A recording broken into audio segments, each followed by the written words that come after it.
बिस्मिल्लाह अस्सलामु अलैकुम। एक ऐसा शख्स जिसे अल्लाह की इजाजत से इल्म दिया गया है, वो बीते वक्त और मुस्तकबिल के बारे में जानता है। वो वक्त और जगह से आगे निकल सकता है, वक्त में सफर कर सकता है और हर दौर में अपनी निशानियां छोड़ सकता है, लेकिन उसके फराइज आम नहीं हैं। वो अक्सर अजीब होते हैं और क़यामत तक जारी रहने वाले होते हैं। कुरान में उसका जिक्र है। अल्लाह की इजाजत से वो दुनिया के मुख्तलिफ हिस्सों में नजर आता है और लोगों की मदद करता है। कभी कभी वह किसी और की शक्ल ले सकता है और आपसे ऐसी सूरत में मुलाकात करता है जिसे आप नहीं जानते। शायद एक दिन आपने उसे देखा हो, लेकिन आपको एहसास भी ना हुआ हो। वो क़यामत के दिन तक जिंदा रहने का राज कैसे रखता है? अभी उसकी उम्र क्या है? क्या वो नबी है, फरिश्ता है या कुछ और? हम इन सब सवालों के जवाबात तलाश करेंगे। तो तैयार हो जाएं खिद्र की राजदार जिंदगी के सफर में। हम एक बार फिर आपके लिए एक हैरत अंगेज कहानी लेकर आए हैं। चैनल को सब्सक्राइब करना और वीडियो को लाइक करना ना भूलें। कहते हैं कि खिज्र तब जाहिर होता है जब कोई बंदा सचमुच मुश्किल में होता है। क्या कभी कोई राजदार शख्स आपकी जिंदगी में अचानक आया और उसने आपकी जिंदगी को छुआ? शायद आपने उसे देखा या उसने आपसे बात की और आपको पता भी ना चला। फिर वह चुपके से आपकी जिंदगी से गायब हो गया। मैं किसी अफसानी कहानी या दास्तान के शख्स की बात नहीं कर रहा। यह एक हकीकी शख्स है जिसका जिक्र कुरान और दूसरी मुकद्दस किताबों में है। उसे अल्लाह ने खास इल्म और गहरी समझ दी थी।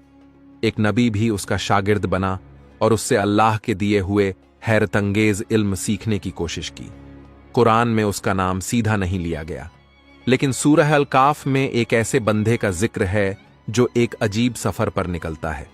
अक्सर इस्लामी उलमा इस बात पर मुत्फिक हैं कि यह शख्स खिद्र है। अगर आप तैयार हैं तो चलें वक्त में पीछे चलकर खिज्र के बारे में और जानें और यह तलाश करें कि वो कब पैदा हुआ। उसकी पैदाइश की तारीख यकीन से नहीं मालूम, लेकिन कुछ कहते हैं कि वो हजरत काबिल के बेटे हाजो के नस्ल से था, जो हजरत आदम अलैहिस्सलाम के बेटे थे। दूसरे लोग कहते हैं कि वह हजरत नूह के बेटे साम के खानदान से था। एक और दिलचस्प कहानी कहती है कि खिद्र और जुल्करनैन दो बहनों के बेटे थे, यानी उनके खालाजाद भाई थे। हमारे नबी मोहम्मद सल्लल्लाहु अलैहि वसल्लम ने एक हदीस में बताया कि खिद्र को अल खिद्र इसलिए कहा जाता था कि जब वो सूखी घास पर बैठता तो वह घास हरी और जिंदा हो जाती। उसकी सबसे बड़ी खुसूसियत यह है कि अल्लाह के दिए हुए इल्म की वजह से वो हजारों साल बाद भी जिंदा है और चुपके से हमारे दरमियान चल फिर रहा है। बहुत से लोग मानते हैं कि खिद्र खास लम्हों में जाहिर होता है और कुछ वाकयात का रुख बदल देता है। हाँ, यह सच है कि हर जिंदा चीज को मौत का मजा चखना है। तो फिर यह कैसे मुमकिन है कि खिद्र इतने लंबे अरसे से जिंदा है? बहुत से इस्लामी उलमा ने इस सवाल के मुख्तलिफ जवाबात दिए हैं। असल में यह ख्याल कि खिद्र जिंदा है मुख्तलिफ रिवायतों के जरिए हम तक पहुंचता है। सबसे पहले जाफर सादिक ने अपने वालिद से रिवायत की कि खिद्र का एक दोस्त था जो फरिश्ता था। खिद्र ने उस फरिश्ते से लंबा जीने का रास्ता पूछा। फरिश्ते ने उससे कहा कि वो आबे हयात ढूंढे जो जिंदगी का पानी है और अंधेरे में छुपा है। खिद्र जुल्करनैन के आगे निकल गया और उसने यह पानी ढूंढकर पी लिया। जुल्करनैन को यह नहीं मिला। इस वजह से खिज्र अभी तक जिंदा है, लेकिन वह हम जैसा नहीं जीता। उसे खाने पीने की जरूरत नहीं होती जैसी हमें होती है। उसकी जिंदगी अलग है। इसे दूसरी सदा की जिंदगी कहा जाता है। खिद्र और इलियास अलैहिस्सलाम आजाद और खास तरीके से जीते हैं। वो वक्त और जगह से बंधे हुए नहीं हैं। वो एक ही वक्त में कई जगह पर हो सकते हैं। कभी कभी वो हमारी तरह खाना भी खाते हैं, लेकिन सिर्फ जब वो चाहते हैं ना, कि जरूरत की वजह से। कुछ रूहानी उलमा कहते हैं कि एक खास रूहानी मकाम है जिसे मकाम खिद्र कहते हैं। जो शख्स इस मकाम तक पहुंचता है वो खिद्र से सीधा इल्म सीख सकता है और उससे मिल भी सकता है।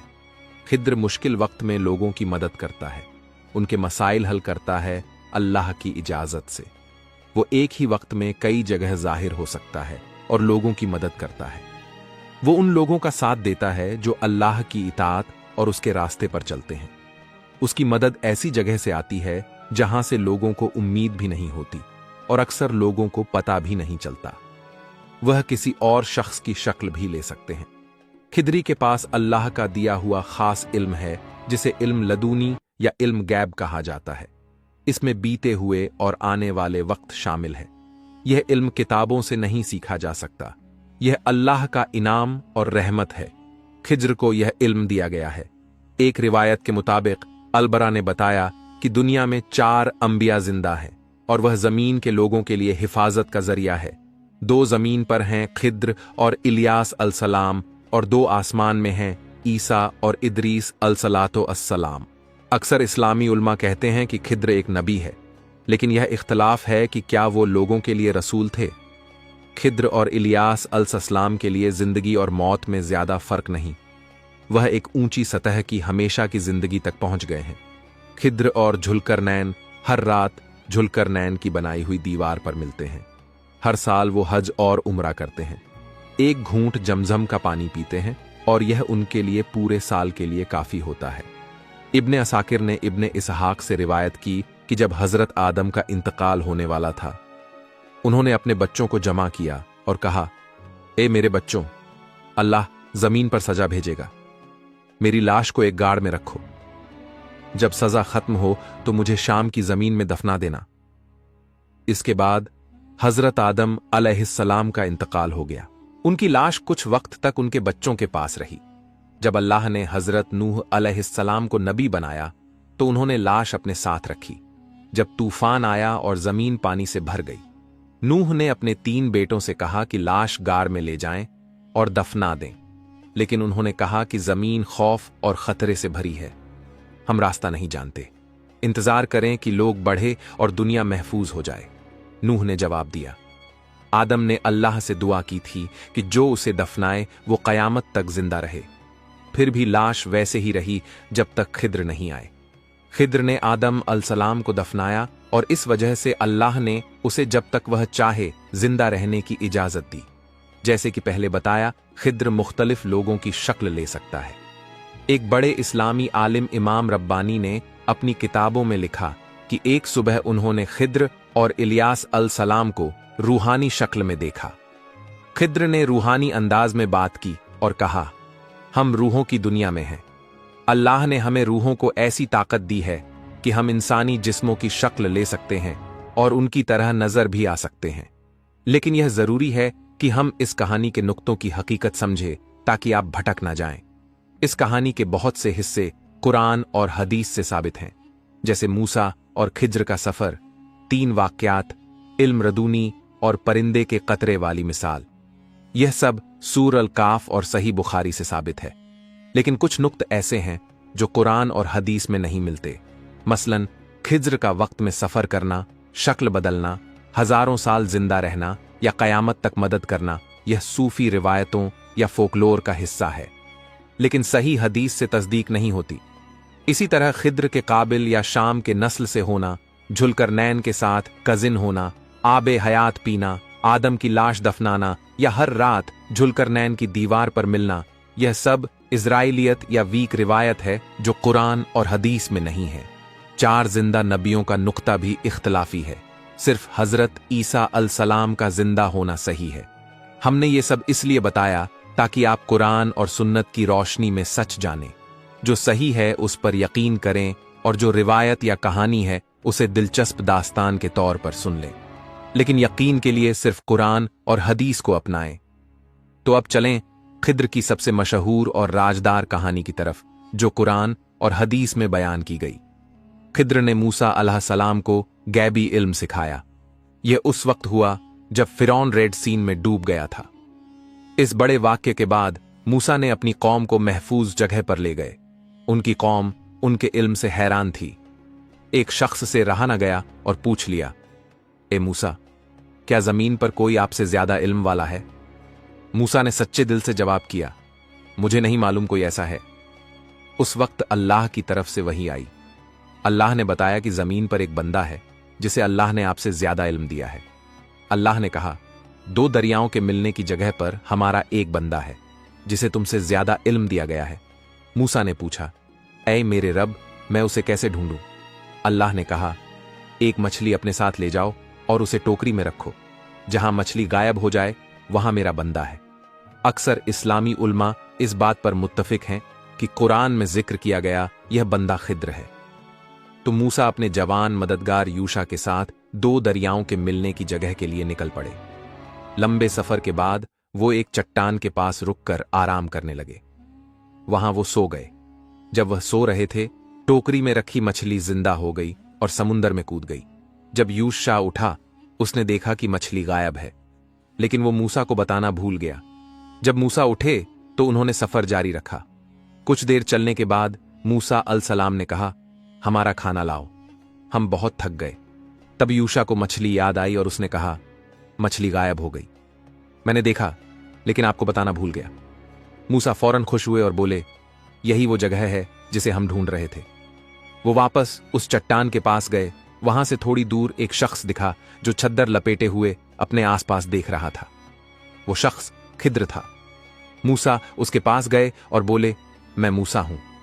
खिद्र ने जवाब दिया, तो तुम मूसा हो, जैसे कि उसे पहले से मालूम था कि मूसा उसे ढूंढ रहे हैं।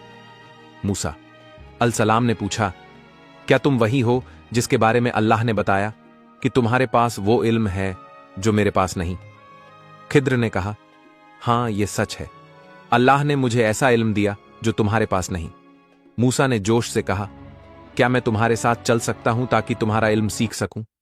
खिद्र ने जवाब दिया, तुम मेरे साथ सब्र नहीं कर सकोगे। जो कुछ मैं करूंगा तुम उसे समझ नहीं पाओगे। मूसा ने जिद की और कहा, इंशाअल्लाह तुम मुझे सब्र करते हुए पाओगे, मैं तुम्हारे खिलाफ नहीं जाऊंगा। खिद्र ने एक शर्त पर मंजूर किया, मुझसे किसी चीज के बारे में सवाल मत करना जब तक मैं खुद उसकी वजह ना बताऊं। मूसा ने मंजूर किया। उन्होंने यूशा को पीछे छोड़ा और दोनों सफर पर निकल पड़े। यह वही मशहूर सफर है जिसका कुरान में जिक्र है। पहला वाक्यात एक कश्ती के सफर के दौरान हुआ। वो एक कश्ती पर सवार हुए जो गरीब लोगों की थी। अचानक खिद्र ने कश्ती में सुराख कर दिया। पानी अंदर आने लगा। मूसा हैरान रह गए और बोले, ये क्या कर रहे हो? क्या तुम इन लोगों को डुबाना चाहते हो? खिद्र ने सुकून से याद दिलाया, क्या मैंने नहीं कहा था कि सब्र करो और सवाल ना करो? मूसा ने माफी मांगी और कहा कि वह अपना वादा भूल गए। उन्होंने दोबारा सब्र का वादा किया और सफर जारी रखा। अगला वाकया और भी हैरत अंगेज था। सफर के दौरान वह एक गांव में पहुंचे, लेकिन वहां के लोग ठंडे और नाहबान थे। किसी ने उन्हें खाना या रहने की जगह नहीं दी। गांव से गुजरते हुए खिद्र ने अचानक एक जवान लड़के को कत्ल कर दिया। यह देखकर मूसा को गहरा सदमा लगा। वो खुद को रोक ना सके और गुस्से में बोले, यह क्या किया? एक मासूम बच्चे को कैसे कत्ल कर सकते हो? खिद्र ने फिर याद दिलाया, क्या मैंने नहीं कहा था कि मेरे काम के बारे में सवाल ना करो जब तक मैं खुद वजह ना बताऊं? फिर उन्होंने कहा, यह तुम्हारी आखिरी चेतावनी है। अगर तुमने दोबारा सवाल किया तो हमारा सफर यहीं खत्म हो जाएगा। मूसा अलैहिस्सलाम ने सच्चे दिल से माफी मांगी और वादा किया कि अब वो कुछ नहीं पूछेंगे और सब्र करेंगे। उन्होंने सफर जारी रखा। बाद में वह एक दीवार के पास पहुंचे जो गिरने वाली थी। खिद्र अलैहिस्सलाम ने बिना किसी के कहने के उस दीवार को ठीक किया और मजबूत कर दिया। मूसा फिर हैरान हुए और बोले, तुमने इतनी मेहनत की, कम से कम कोई मजदूरी तो मांग लेते। इस वक्त खिद्र रुक गए। उन्होंने मूसा की तरफ देखा और बोले, यह वो जगह है जहां हम अलग हो रहे हैं। ए मूसा, मैंने कहा था कि तुम मेरे साथ सब्र नहीं कर सकोगे। फिर जैसे कि वादा था, उन्होंने तीनों वाकयात की हकीकत बयान करनी शुरू की। खिद्र ने मूसा अलैहिस्सलाम से कहा, अब मैं तुम्हें उन 3 वाकयात की वजह बताता हूं जिनके साथ तुम सब्र ना कर सके। पहला, वो कश्ती जो मैंने तोड़ी वो गरीब लोगों की थी जो उससे अपना गुजारा बसर करते थे। लेकिन आगे एक जालिम बादशाह था जो हर अच्छी कश्ती जबरदस्ती ले लेता था। अगर कश्ती ठीक होती तो बादशाह उससे छीन लेता। इसलिए मैंने उसमें छोटा सा नुकसान किया ताकि वह उससे बचा रहे। दूसरा, वो लड़का जो मैंने कत्ल किया वो अपने मोमिन वालिदैन के लिए आगे जाकर बहुत दुख का सबब बनने वाला था। वो उन्हें बगावत और कुफ्र की तरफ ले जाता। अल्लाह ने उसके बदले में जो उनके लिए सुकून का सबब बने, यह मैंने अल्लाह के हुक्म से किया। तीसरा, वो दीवार जो मैंने ठीक की वो गांव के 2 या 3 लड़कों की थी। उसके नीचे एक खजाना था जो उनके लिए महफूज था। अगर दीवार गिर जाती तो दूसरे लोग खजाना ले लेते। तुम्हारा रब चाहता था कि जब वो लड़के बड़े हों तो वो खजाना खुद पाएं, इसलिए मैंने दीवार ठीक की, यह भी अल्लाह के हुक्म से। फिर खिद्र ने कहा, मैंने यह सब अपनी मर्जी से नहीं किए, यह वो काम थे जो मेरे रब ने मुझे दिखाए। ये थी उन चीजों की असली वजह जिन पर तुम सब्र ना कर सके। ए मूसा, एक बच्चे का कत्ल करना शुरू में सदमा खेज या समझ से बाहर लग सकता है, लेकिन यह वाकयात बताते हैं कि अल्लाह का इल्म हमारी सोच से बहुत आगे है।